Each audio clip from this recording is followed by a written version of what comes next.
Hello and welcome to the third lecture on this lecture series on electronic communication systems. In the previous lecture, we studied about the amplitude modulation and phase modulation. We saw that in amplitude modulation, apart from the carrier frequency, there are two more frequencies that are transmitted, which are slightly, one of these is slightly less than the carrier frequency and the other one is slightly higher than the carrier frequency. These two frequencies which are transmitted apart from the carrier frequency are known as the sidebands.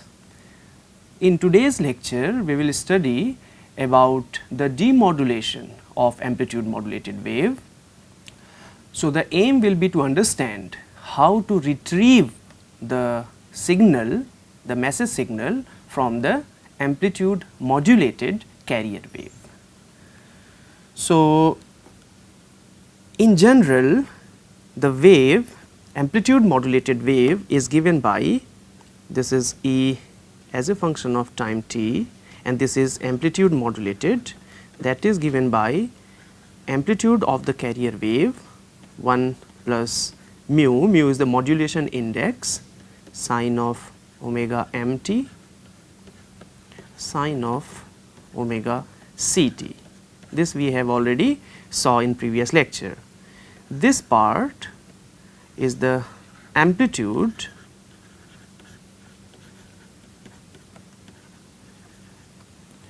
of amplitude modulated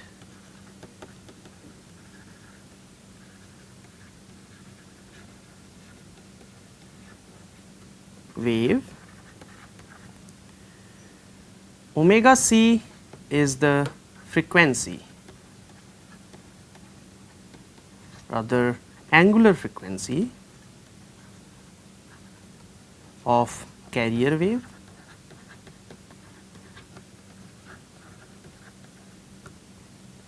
Omega m, this part is angular frequency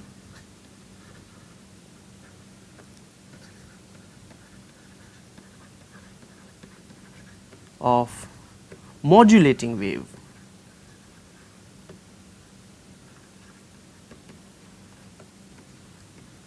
This modulating wave is also our message wave or message signal.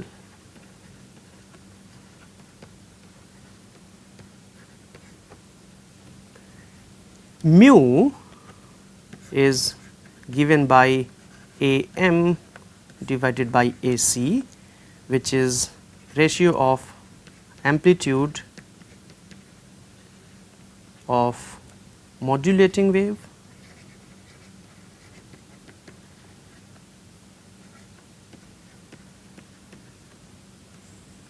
with respect to amplitude of carrier wave. So, mu is basically amplitude modulation index.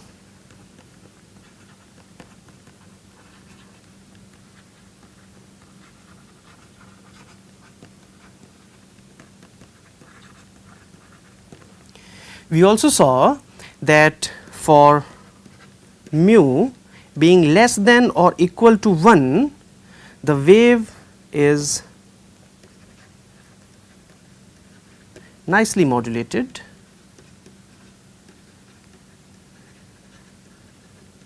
in the sense that message signal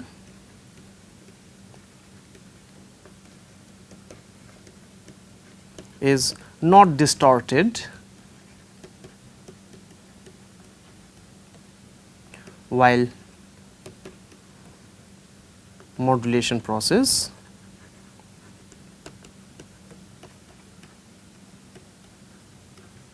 whereas for mu larger than 1, message signal or information signal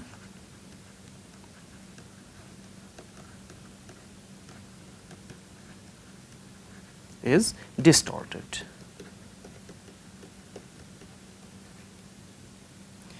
the case of mu larger than 1 is known as overmodulation.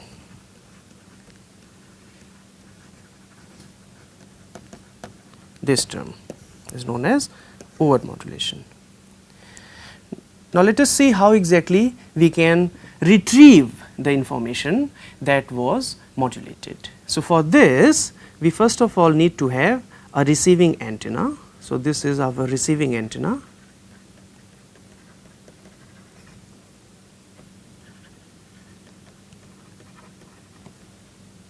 And from this we first of all need to amplify the incoming signal, because generally since the modulated wave is transmitted over a large distance, generally the total power of the modulated wave decreases. So, we need to first of all amplify the input signal that has been received. So, first stage is amplifier. This is followed by a second stage, which is intermediate frequency stage, IF stage. At intermediate frequency we try to get rid of the carrier frequency, then the retrieval of original signal takes place. This stage is receiver, and once again this is followed by another amplifier,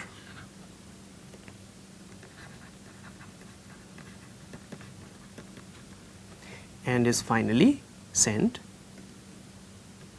to the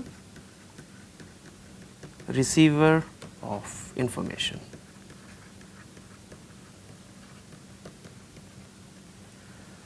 Now, let us try to see one by one what exactly happens and how exactly we can retrieve the original message signal.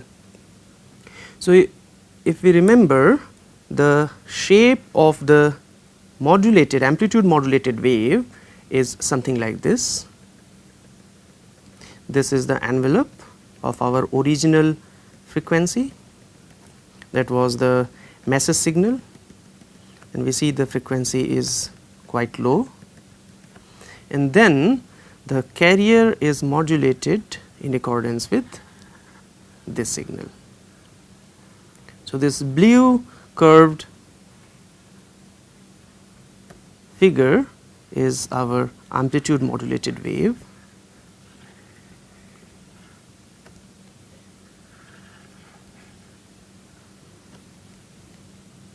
This is time axis, this is voltage or current axis.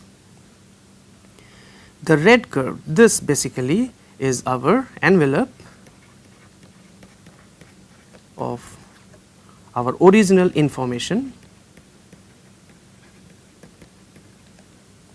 and blue curve is amplitude modulated wave.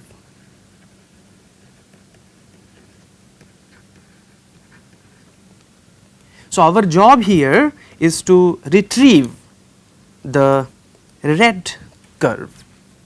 So, first thing what we do at this IF stage and receiver stage is to rectify the original this amplitude modulated wave. So, what we do is, first of all we try to pass this amplitude modulated wave. So, the first step after amplification of course will be to rectify the amplitude modulated wave. Once again, if we look into this figure which has been drawn, so we want to only get this wave, the one which has been drawn in red curve. So, we want to retrieve this the original message signal from the amplitude modulated wave, and we see that towards the positive half of this voltage as well as in the negative half of this curve we have this information signal. So, we do not need both of them. So, we try to rectify it. One half of this wave is sufficient for us. Let us go to the next slide. So, the first stage is a rectifier.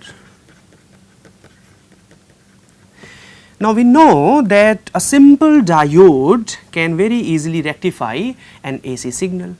So, the cheapest and most easy way to rectify the incoming signal is a PN junction or a simple diode. So, what we do is we try to pass this signal which is amplitude modulated to a rectifier.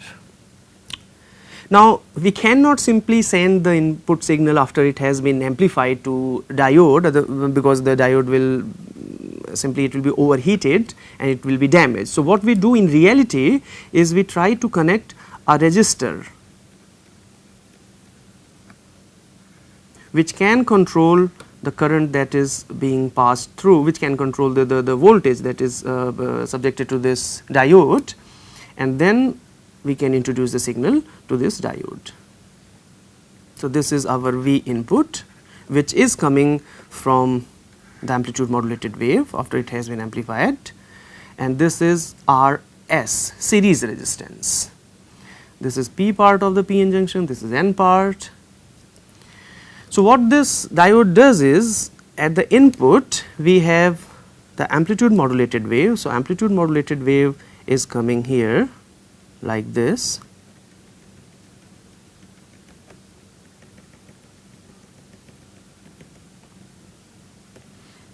So, amplitude modulated wave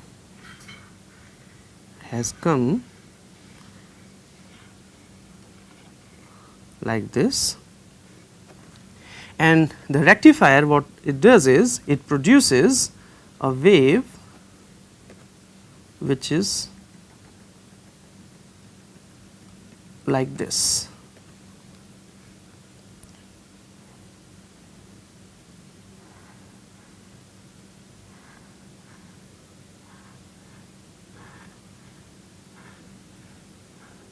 So, we get like this. Now, still we have this carrier frequency. So, this is our message signal or information signal, and this also contains the carrier. We want to get rid of the carrier. So, to get rid of that what we do is we introduce a capacitor which will pass the carrier through this, and at the output we will get our original information signal. Now, let us try to see how exactly this final form is obtained in little more detail. So, what we do is this is still a very primitive circuit. So, what we do is the real circuit schematically is like this. We have one series resistor which is there to prevent the burning of this diode. Then we have a capacitor which has a capacitance C, and the output is drawn across a load resistor. We will see what exactly these combination of resistor and capacitor do. So, this is our RL, this is the load resistor, and this is series resistor to prevent the damage of this PN junction. Here is V input.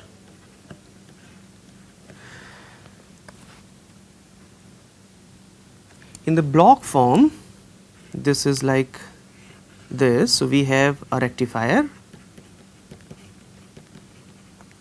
and the second part is an envelope detector.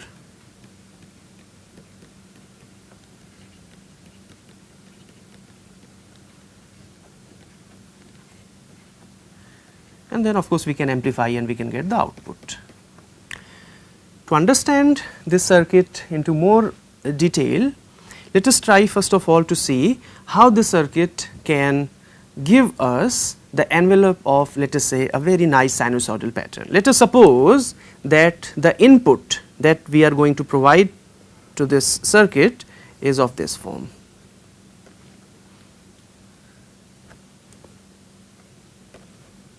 This is the maximum value. This is the maximum voltage that we are going to introduce to our circuit.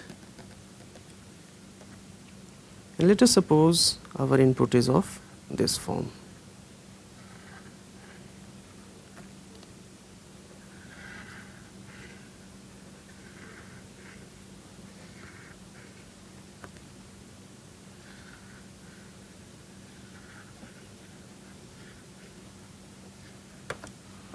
This is the time axis, this is the voltage axis, and let us say this is V naught minus V naught. So, the envelope of this signal is, its envelope is flat. So, the envelope is like this, it is flat, V naught minus V naught, and this is time axis. Now, if we subject this voltage to our detector as we have drawn here, if we are subjecting this V, this is, let us suppose that this is V input, this is V input. So, if we are subjecting this to our circuit, what will happen? So, I am redrawing it little bit bigger so that we can have a clear view.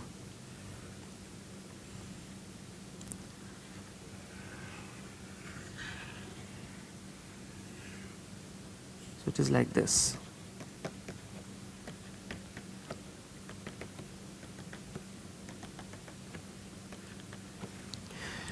What happens is,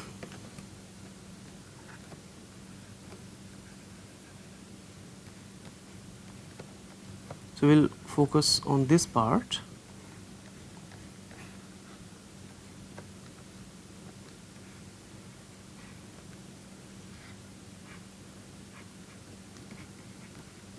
We are taking output here.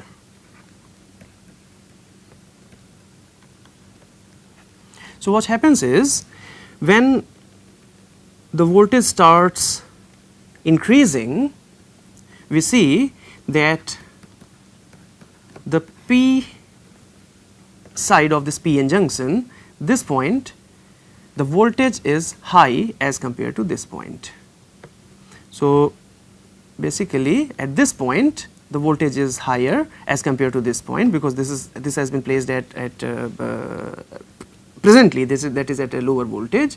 So, our PN junction is forward biased. If we look into the IV characteristic of PN junction, so it is like in the reverse bias we have very little current, whereas in the forward bias the current all of a sudden starts increasing. So, once it is forward biased, the PN junction behaves like a short circuit, that we already know. So, in forward biased, the PN junction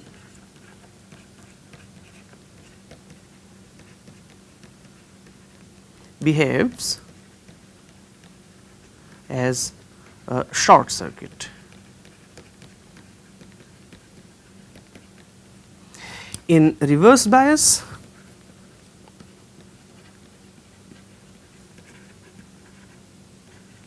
this PN junction behaves as open circuit. So, let us say that we are focusing on time from 0 to T1. So, in this time the voltage is continuously increasing across the PN junction. So, our PN junction is in forward bias. So, till this point the PN junction is forward bias. So, what will happen is this will behave as a short circuit. So, the structure will now be like this, the circuit will be like it is a short circuit. So, what will happen is a current will start flowing and the capacitor will start getting charged. So, a current will start flowing through this circuit and the capacitor will start getting charged. This is for time, for this we are considering time to be less than T1 but larger than or equal to 0. So, we have just in the first quadrant of this pulse of the signal. So the capacitor will start charging. The value of Rs and RL are selected in such a way that the time constant of this circuit for the input one, okay, let us go to the next slide. So we select Rs such that the time constant, that is Rs into C, is very small. Very small. What is the measure of this small? That is, it has to be less than frequency, 1 divided by frequency, that will give us the time of period of our signal, that is much smaller than this. So what will happen is the the input signal was like this.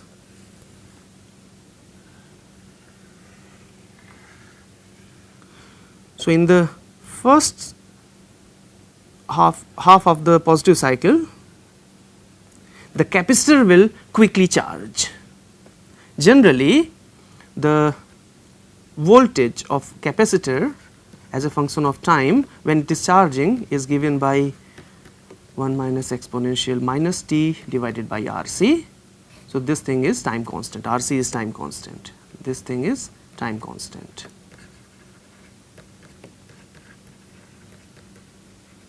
So if RC is very small, the capacitor will quickly charge. So this was our V input as a function of time, and I will also draw V output just below this figure so that we can compare.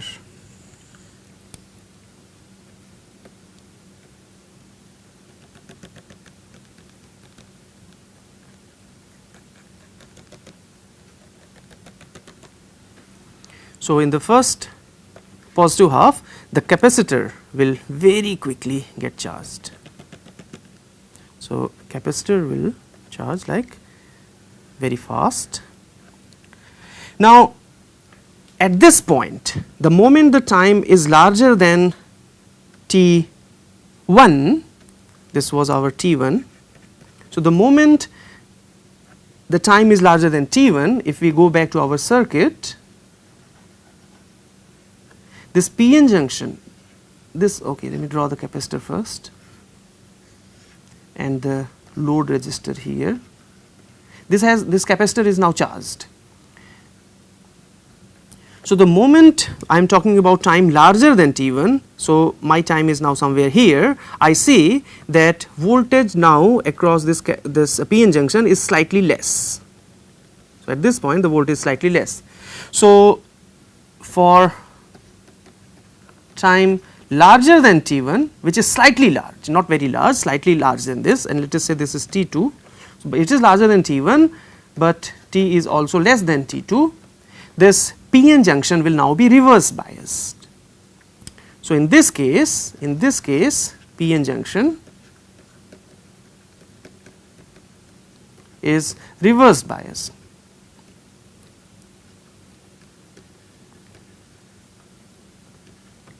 So what will happen?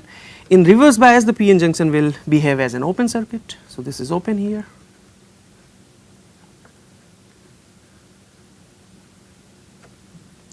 But the capacitor is fully charged. So what this capacitor will do is, it will now start discharge, it will now start getting discharged across the load resistor. And how quickly it will be discharged? So this equation was for charging of capacitor.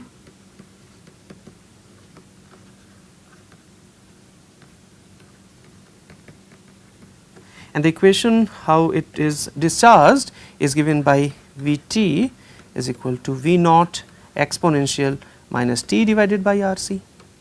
This equation is how the capacitor discharges through a load resistor. So once it will start discharging, what the curve will be like, so ideally it discharges exponentially, it's like this.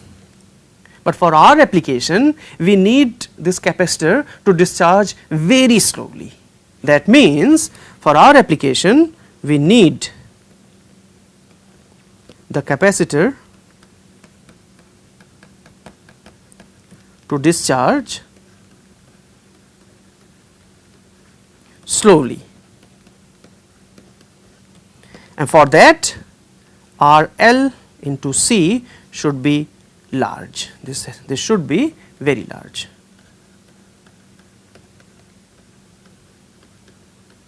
That is the time constant of this RC circuit. Which RC circuit? The second one, this capacitor here and the resistor here. This circuit, the time constant should be very, very large. So, if the time constant is large, the discharge will be slow. So, capacitor will discharge very slowly. So, I have two curves here. For this time constant is small, so it discharges quickly, and for this one time constant is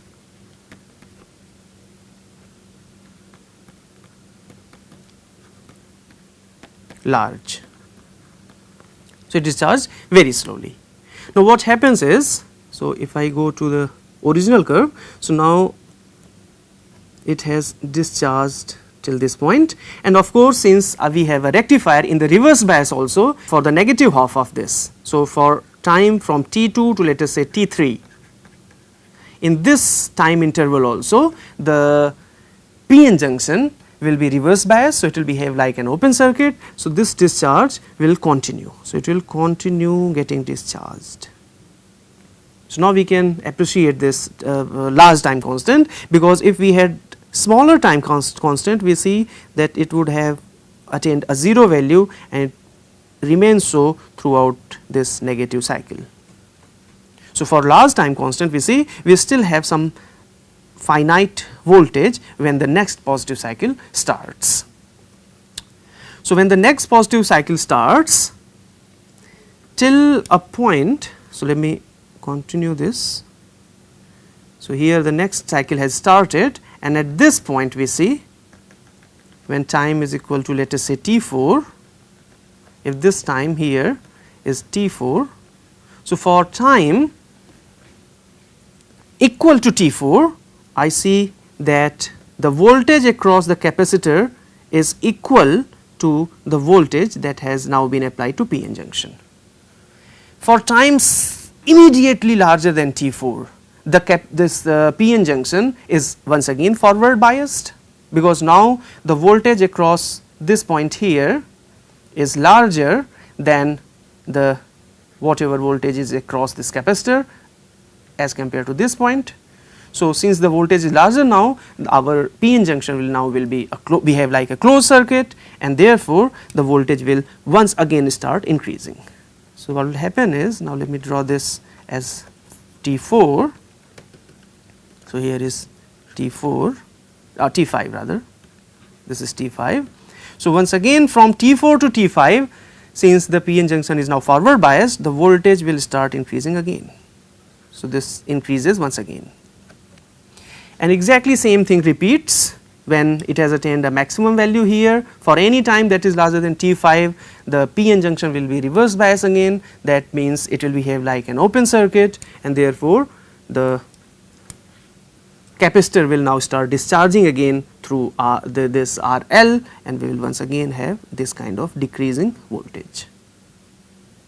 So, if I draw this on the next page, what happens is, the voltage across the load resistor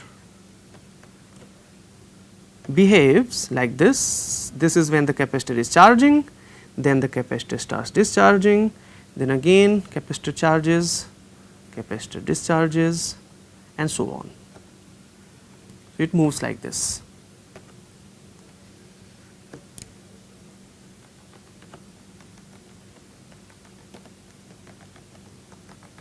So, it is like this. Although it is not very flat, what ideally we expect is that our V output should follow this trend. It should be constant. It should be constant to a certain value V naught. This is V that is being varied, and this is V naught. So, this is the ideal response that we want.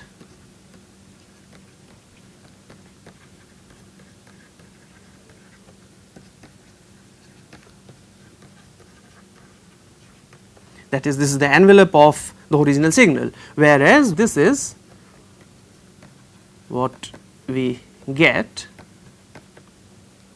at output of detector.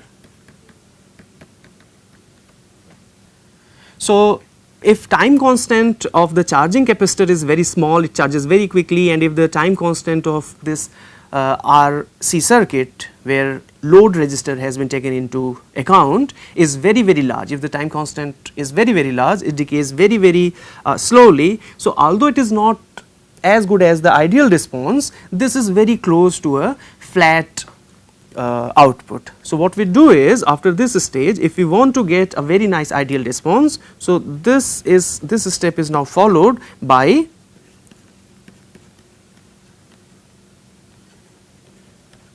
a smoothing filter.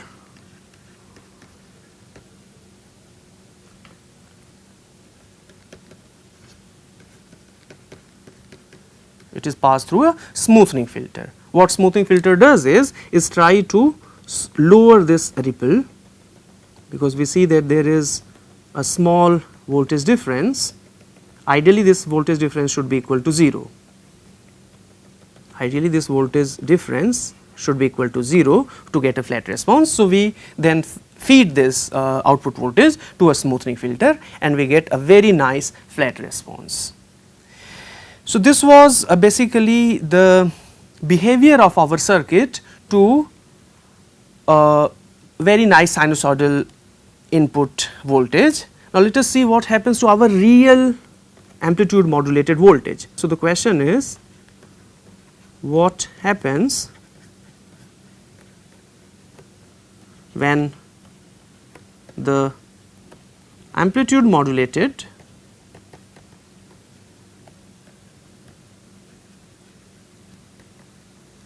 wave is passed through this circuit? Let us try to see. So, our input signal now is amplitude modulated. This is our input signal.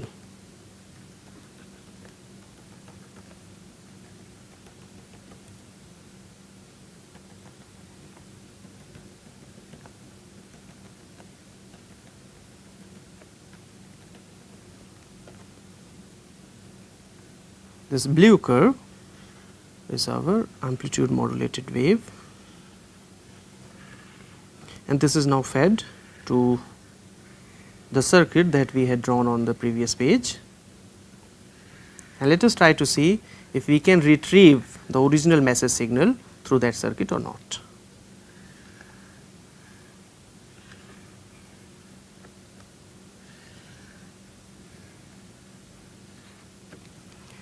So, what will happen? The first thing is that Rs into C is very small. This is very small. The time constant is very small, which is much less than frequency of this amplitude modulated wave. And the second condition is that load resistance times C, this time constant, is very high or very large. So, what will happen? Our capacitor will get charged very quickly, and then for any time that is larger than this, it will start discharging, but the discharge is very slow. So, it discharges till here, then again it starts getting charged, and then it discharges, again gets charged, and then discharges, gets charged, discharges, again gets charged, discharges, again gets charged, and so on.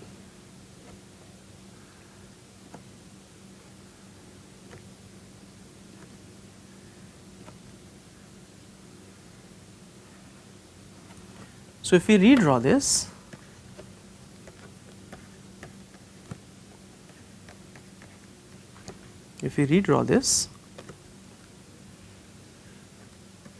and I am now shrinking the scale, so it will be like this.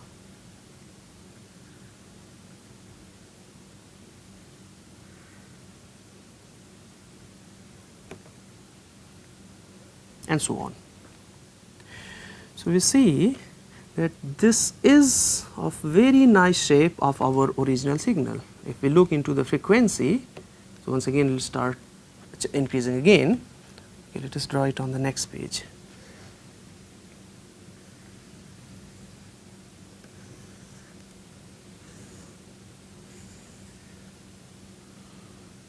So, here was our amplitude modulating wave.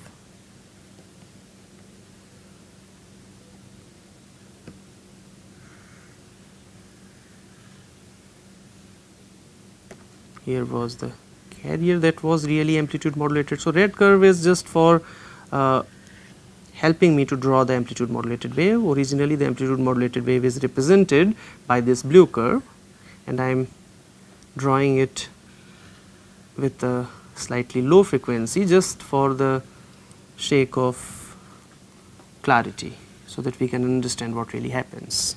So, in this part it has charged very quickly, then discharged slowly, charged quickly, discharged slowly, then again charged, discharged, so on.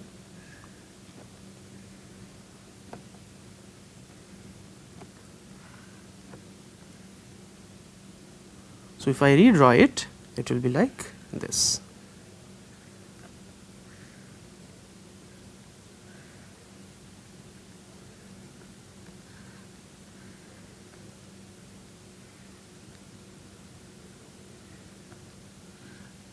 And so on.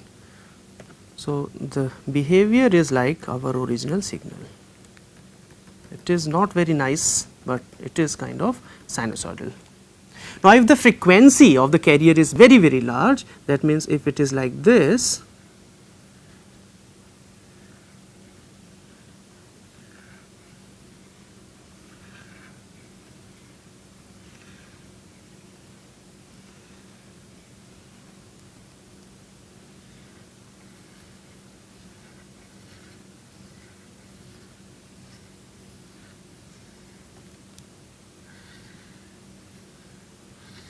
which indeed is very close to the reality. Generally, the carrier frequency is of the order of megahertz, which is much larger than the modulating frequency, which is typically of the order of few thousand hertz.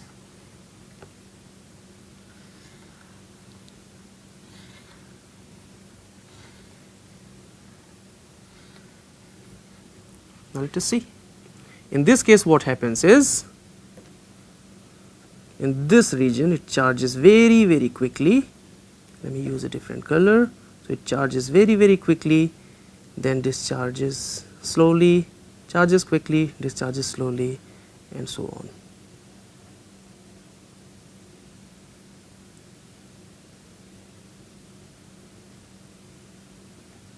So, we can see it follows very nicely to the original message signal, and so on. So, if I draw it, it will be very nicely, it will go up, little bit discharge, then up, then little bit discharge, then up, little bit discharge, then up, little bit discharge, and so on.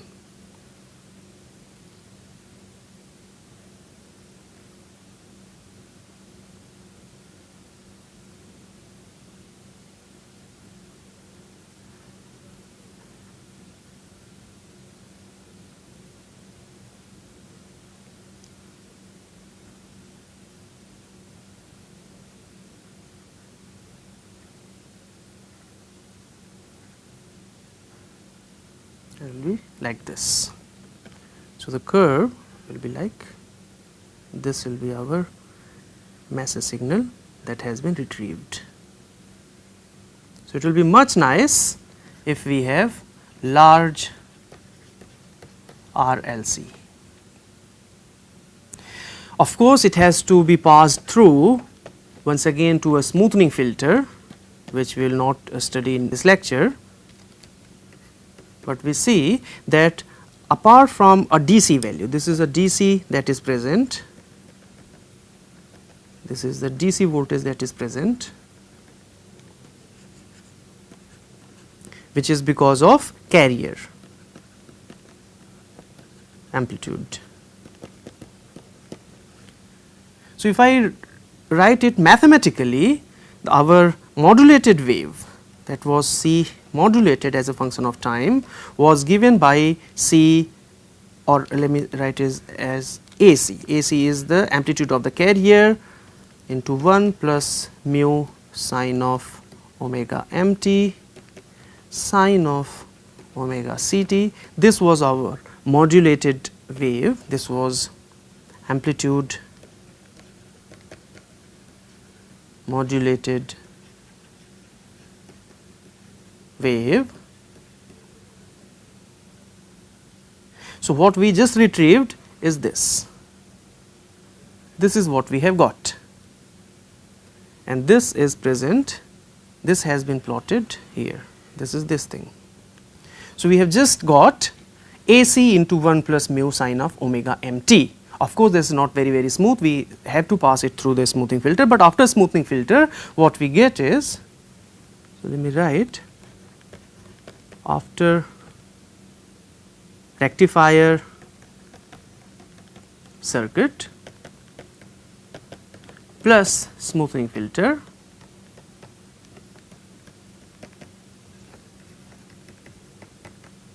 what we get is, we will get voltage as a function of time as amplitude of carrier 1 plus amplitude modulation index sine of omega mt. This is what we will get, or we can rewrite this as AC plus AC into mu sine of omega mt. This is what we will get at the output. Now, it has two parts. The first part here is a DC part. This is because of the amplitude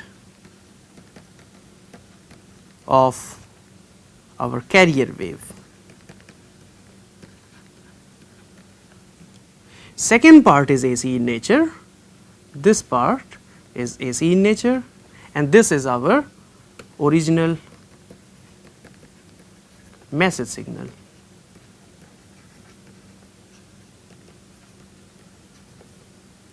Because we remember mu was given as AM divided by AC. So, basically what we will get is, we will get at output we get DC plus our original message. Now, to filter AC what we do is, we pass this through a capacitor to block the DC, and at the output we get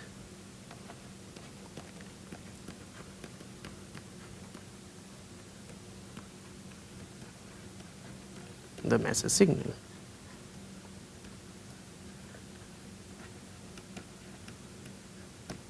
That is AC plus AM sine of omega mt. This which is has been obtained will, after passing through a capacitor, will give us AM sine of omega mt, which was our original signal.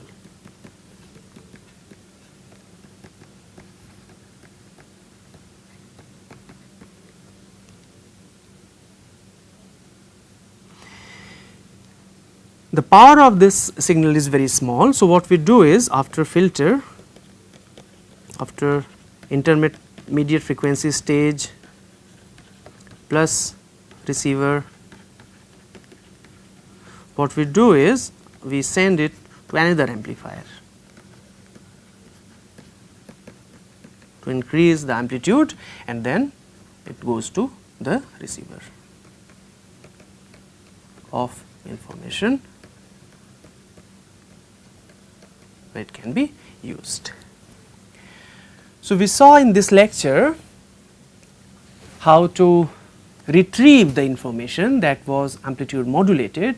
So, we basically understood in some detail how exactly the information is now retracted from the amplitude modulated carrier wave, and we saw that passing this amplitude modulated wave through a RC circuit, basically we pass it through a PN junction, we try to rectify it, and after that it is passed through a combination of resistor and capacitor where the carrier frequency is filtered out. This stage is then followed by a smoothing filter where we can get rid of the slight ripples that are present, and very nice input original information signal can be retrieved. So, that is it for today's lecture. In the next lecture we will study about the channel, because so far we have studied about how to convert the original signal, how to modulate it, and then it is transmitted, and today we have studied about how exactly demodulation takes place, how we retrieve the original information from the amplitude modulated wave. But in between the transmitter and receiver there is a channel. We will study about the channels in the next lecture. Thank you very much.